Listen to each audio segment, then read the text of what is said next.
회사에서 이런 경험 한 번쯤 있지 않나요? 야근을 도맡아 하고 다른 사람 일까지 웃으면서 받아주고 갈등이 생기면 항상 먼저 양보하는 사람.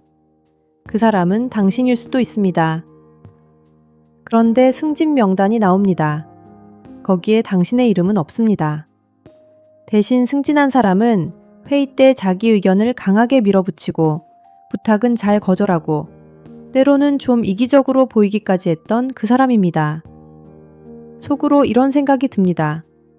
착하게 살면 손해인 건가? 결국 이기적인 사람이 이기는 세상인가?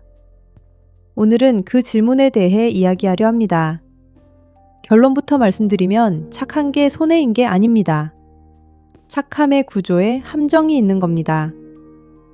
심리학에는 성격을 5가지 큰 축으로 나누는 빅5 모델이라는 게 있습니다.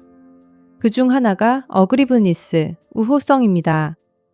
이건 얼마나 협조적이고 남의 감정을 잘 배려하고 갈등을 피하려 하는지를 나타내는 성격 특성입니다. 점수가 높은 사람은 친절하고 따뜻하고 양보를 잘합니다. 주변에서 착한 사람이라고 부르는 바로 그 유형입니다. 그런데 여기서 불편한 연구 결과가 하나 있습니다. 노트르담 대학교의 연구팀이 수천 명의 직장인을 대상으로 조사한 결과 우호성이 높은 사람은 우호성이 낮은 사람보다 연봉이 평균 18% 낮았습니다. 착하고 협조적인 사람이 덜 친절하고 자기 주장이 강한 사람보다 돈을 적게 번다는 겁니다. 이건 착한 사람이 능력이 없어서가 아닙니다. 구조적인 이유가 있습니다. 첫 번째, 착한 사람은 자기 성과를 말하지 않습니다. 일을 잘해도 별거 아닌데요? 라고 말합니다. 도움을 줘도 당연한 거죠? 라고 넘깁니다. 성과가 보이지 않으면 조직에서는 그 사람이 무엇을 했는지 알 수 없습니다.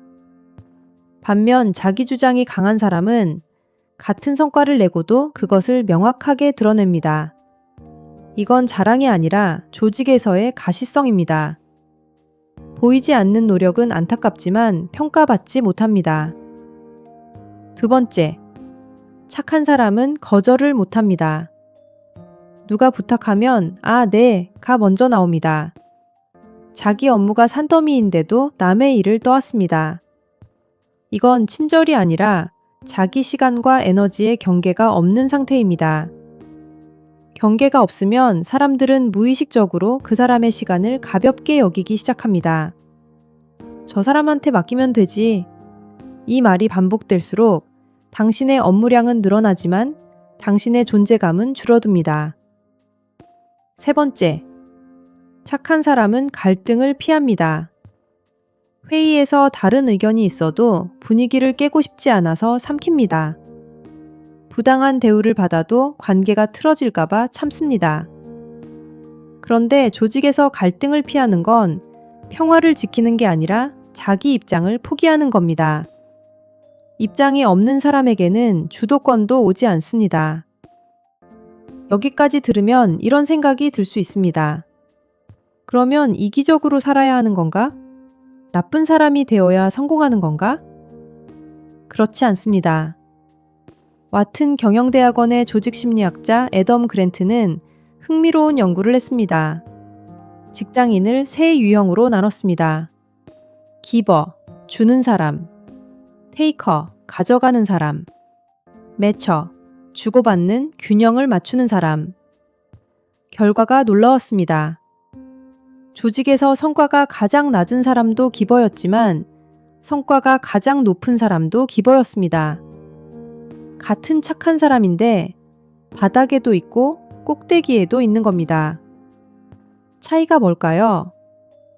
바닥에 있는 기버는 자기를 빼고 남에게만 줍니다. 자기 업무를 희생하면서 남을 돕고 자기 시간을 깎아서 남의 일을 합니다. 그래서 결국 자기가 무너집니다. 꼭대기에 있는 기버는 남을 돕되 자기 업무의 경계는 지킵니다. 도움을 주되 자기 성과도 챙깁니다. 이 한 가지 차이가 같은 착한 사람을 바닥과 꼭대기로 갈라놓습니다. 결국 문제는 착하냐, 이기적이냐가 아닙니다. 착함의 방향에 자기 자신이 포함되어 있느냐, 여기가 핵심입니다. 그렇다면 구체적으로 어떻게 해야 꼭대기에 위치한 기버가 될 수 있을까요? 첫 번째, 아, 네, 대신 확인하고 알려드릴게요를 씁니다. 누군가 부탁을 할 때 바로 수락하지 않습니다. 일정 확인하고 답드릴게요. 이 한 문장이 당신에게 판단할 시간을 줍니다. 그 시간 안에 이건 내가 지금 할 수 있는 일인가? 내 업무에 영향은 없는가? 이걸 점검하고 나서 대답해도 늦지 않습니다. 거절이 아닙니다. 자기 시간에 대한 존중입니다. 두 번째, 자신이 한 일을 남들이 알게 합니다. 착한 사람은 자기가 한 일을 당연하게 여깁니다. 하지만 조직에서는 기록되지 않은 성과는 존재하지 않는 겁니다. 매주 자기가 한 일을 3줄로 적어보세요. 대단한 것이 아니어도 됩니다. 이건 자랑이 아니라 자기 노력을 자기가 먼저 인정하는 겁니다.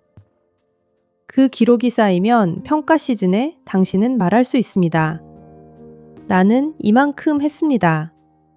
겸손이 미덕이지만 보이지 않는 겸손은 투명인간과 같습니다.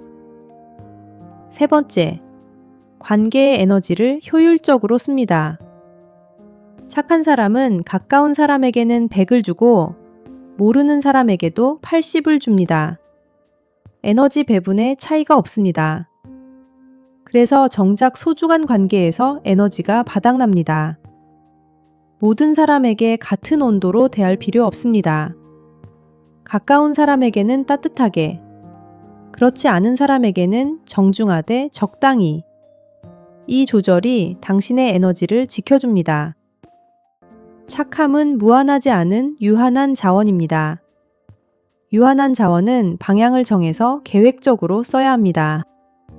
네 번째, 의견이 있으면 한 문장으로 말합니다. 회의에서 다른 생각이 있는데 말할까 말까 망설이는 순간이 있습니다. 그때 긴 설명 대신 한 문장만 던져보세요. 저는 이 부분이 다르게 느껴집니다. 이 한 줄이면 충분합니다. 갈등을 만드는 게 아닙니다. 입장을 밝히는 겁니다. 입장이 있는 사람은 조직에서 존재감이 생깁니다. 착한 사람이 의견을 내면 그건 공격이 아니라 신뢰입니다. 평소에 조용하던 사람이 한마디를 하면 사람들은 귀를 기울입니다. 그 한마디의 무게는 시끄러운 사람의 10마디보다 무겁습니다.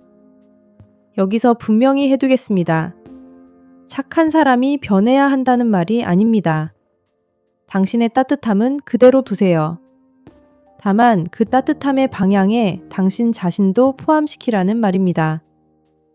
남에게 친절한 만큼 자기에게도 친절해야 합니다. 남의 시간을 존중하는 만큼 자기 시간도 존중해야 합니다. 남의 감정을 살피는 만큼 자기 감정도 살펴야 합니다. 착한 사람이 손해보는 게 아닙니다. 자기를 빠뜨린 채 착한 사람이 결국 손해보는 겁니다. 오늘 한 가지만 바꿔보세요.